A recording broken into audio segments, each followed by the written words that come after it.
Los Angeles'te Respublika Günü və ümummilli lider Heydər Əliyevin 90 illik yubileyinə əsr olunan təntənəli mərasim keçirilib.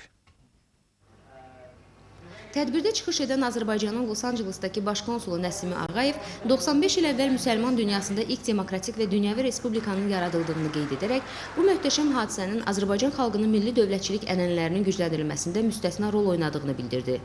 Diplomat ADR-in əldə etdiyi nailiyyətlərdən, həyata keçirdiyi mütərəqqi islahatlardan, Əlmərdan bəy Topçubaşovun rəhbərlik etdiyi nümayəndə heyətinin Parisdə Birləşmiş Ştatlar prezidenti Woodrow Wilson ilə keçirdiyi görüşdən bəhs etdi.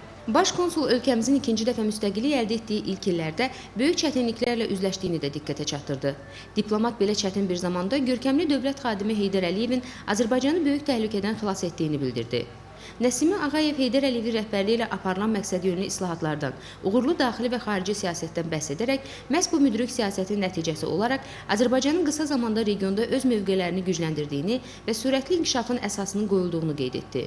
Sonra Kaliforniya qubernatoru, Los Angeles vilayəti, Orange vilayəti, San Diego və Monterey şəhərləri adından təbrik mesajları oxundu. Tədbir iştirakçıları ümummilli lider Heydər Əliyevin həyatının müxtəlif dövrlərini, eləcə də Birləşmiş Ştatlara rəsmi səfərlərini əks etdirən fotosərgi ilə tanış oldular. Sonda Azərbaycan Dövlət Mahnı və Rəqs Ansamblının üzvlərinin ifaları təqdim olundu. Almaz Mahmud Leyla Əliyeva, Nicat Əliyev, xəbərlər.